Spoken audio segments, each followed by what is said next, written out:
आपण आता इथे एक तास किंवा एक दीड तासाचा जो काही सेशन आपण अरेंज केलं आहे त्याचं मागचं इंटेन्शन असं आहे की मिनिस्ट्री ऑफ एज्युकेशन दिल्ली याच्या अंडर इन्स्टिट्यूशन इनोव्हेशन काउन्सिल हे काम करते आणि प्रत्येक कॉलेजेसमध्ये प्रत्येक ह्याच्यामध्ये इंजिनिअरिंग कॉलेजेसमध्ये की एंटरप्रिनर तयार व्हावे या उद्देशानं हे इन्स्टिट्यूशन काउन्सिल ऍक्टिव्ह आहे.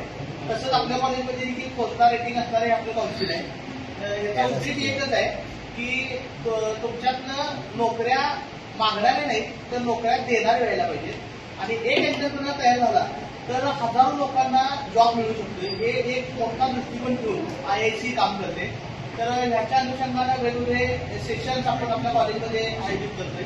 त्याच्या अंडर अर्ली स्टेज एंटरप्रिनर हा जो इव्हेंट आहे की स्टार्टिंग एंटरप्रिनरच्या सुरुवातीला आपल्याला कुठल्या गोष्टी पाहिजेत किंवा कुठल्या गोष्टींची गरज असते आणि कशा पद्धतीने वाटचाल केली पाहिजे त्या अनुषंगानं आज सर तुम्हाला मार्गदर्शन करतील.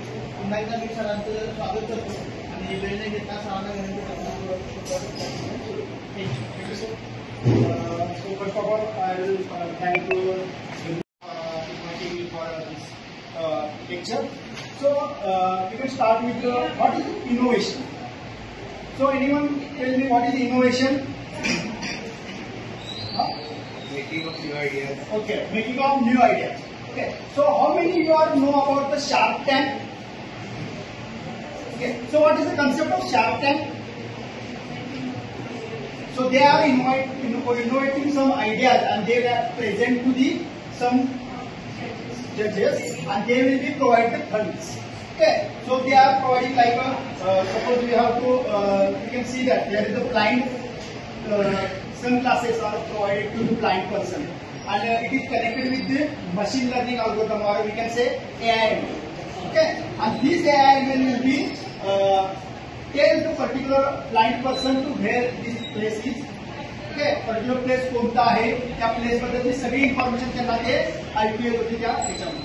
ओके, आणि हे जे आहे इनोव्हेशन ह्या इनोव्हेशन मध्ये त्यांना काय मिळालं शार्क टँक थ्रू त्यांना फंडिंग मिळालं आणि त्यांनी मध्ये बिझनेस स्टार्ट केला आणि मग जर बिझनेस असा स्टार्ट होतो तरी काय होतं मेन रिझन तुम्ही want to give the job.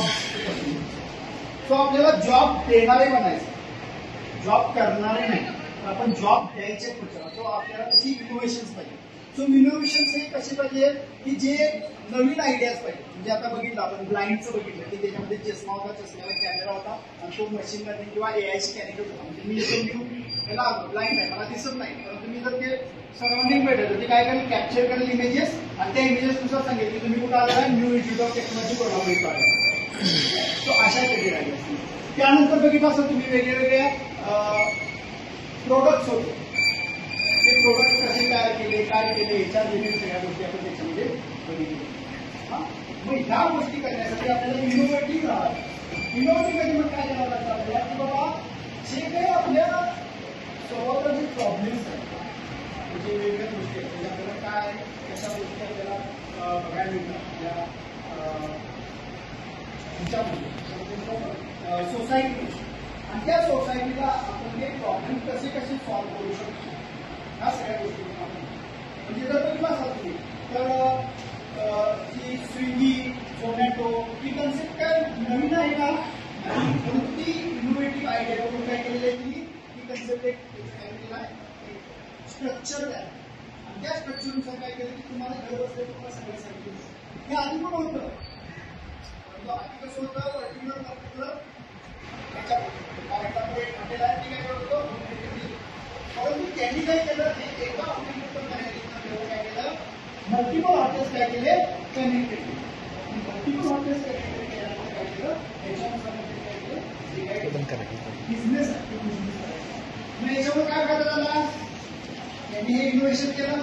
त्या इनोव्हेशनमुळे काय झाले मल्टिपल त्यांना सेल्स झाले म्हणजे हॉटेलचा फायदा झाला मल्टिपल हॉटेलचा फायदा झाला.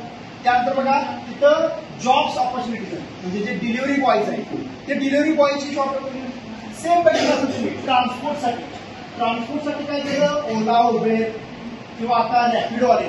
सो अशा ट्रान्सपोर्ट बरोबर आहे.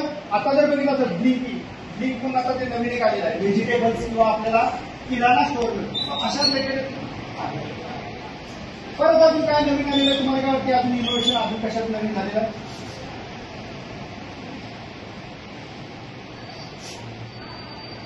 तुम्ही स्टुडंट ऍज अ स्टुडंट म्हणा तर तुम्ही कन्सल्टंट करता. कन्सल्टंट करता म्हणजे काय? In the sense suppose we have to knowledge about the particular language, तर आपण कन्सल्ट करतो. हा बघा तुम्हाला काय प्रोजेक्ट बनवून पाहिजे. मग तुम्ही जर इनोव्हेटिव्ह झाला आणि त्याच्यानुसार जर तुम्ही एखादी स्किल शिकला आणि त्या स्किलनुसार तुम्ही एखादा ग्रुप केला आणि तुम्ही काय केला पर्टिक्युलर हा तुमचं आम्ही सॉफ्टवेअर तयार करून देतो. मग तुम्हाला जर स्टँडर्ड सॉफ्टवेअर नंतर एवढं तुमचं लागणार नाही, परंतु आम्ही आता स्टार्टर बिझनेसमध्ये म्हणून आम्ही काय करतोय हे तुम्हाला एवढ्या कॉस्ट देतो. त्यामुळे काय झालं तुमचे कस्टमर वाढतात आणि त्या कस्टमर वाढल्यामुळे काय झाले तुमचा बिझनेस इथे स्टार्ट म्हणजे एंटरप्रिनरशिप जे म्हणतो आपण तुमच्याकडे काय होतं तुम्हाला तिथं ग्रोथ मिळायला सुरू होतो.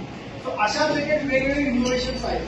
मग तुम्ही जर गव्हर्नमेंट इनोव्हेशनची वेबसाईट पण आहे तुम्ही वेगळे इनोव्हेशन केलंय म्हणजे तुम्ही बघितलं आता ते एक डायग्राम रिलेटेड तुम्हाला काय येतं सगळे पिक्चर्स येतात. म्हणजे खाली इस्त्रीचा हे आहे इस्त्री करणारा एक गाडा आहे त्याच्यावरती तुम्ही काय सोलर पॅनल बसवलेले आणि त्या सोलर पॅनल थ्रू त्याला डायरेक्टली इस्त्रीला करंट येतो आणि तो तिथे म्हणजे विदाउट इलेक्ट्रिसिटी. सो अशा आता सरांनी लेक्चर दिलं तर चांगली माहिती दिलं. तर आता आपण जे इनोव्हेशन आहे ते आज आपल्याला जेव्हा लाईफमध्ये एक प्रॉब्लेम येतो त्याच्यावर सोल्युशन आपण काढतो आणि त्याच्यानंतर एक नवीन इनोव्हेशन होतं. फॉर एक्झाम्पल आधी लोकांना एका जागेपासून दुसऱ्या जागेला जायला डिफिकल्टीज यायच्या, पण नंतर माणसाने बीग इनोव्हेट केलं. मग प्रॉब्लेम हा होता की खूप वेळ लागायचा, मग त्यांनी बीग जेव्हा इन्व्हेंट केलं तर कमी वेळ लागतो, मग ते इझी झालं. ते काहीतरी एक गोष्ट बीग इझी गोष्ट आहे ती इन्व्हेंट झाली आणि त्यांना आपल्याला मदत असेल. आता रोजच्या घडामोडीमध्ये पण आपण इनोव्हेशन करत असतो पण ते छोट्या प्रमाणात असतं. पण जेव्हा आपण एक इन्व्हेन्शन चांगलं करतो, फॉर एक्झाम्पल चॅट जीपीटी आपण सगळे यूज करतो. चॅट जीपीटी जे आहे ते आपण आता जसं त्यांनी इन्व्हेंट केलं आपण त्याला कुठल्याही गोष्टी विचारतो त्याचा आन्सर ते देतो. पण ते आपल्याला इझी होतं की आपल्याला कुठला पण प्रोजेक्ट आपल्याला पाहिजे असलेली माहिती ते आपण तिथे घेऊ शकतो. मग इनोव्हेशन जर केलं आपण तर त्याच्यावर आपण एंटरप्रेनर पण होऊ शकतो. आपण त्याच्यापासून एक बिझनेस चालू करू शकतो म्हणजे आपल्याला मदत होऊ शकते फ्युचर लाईफला.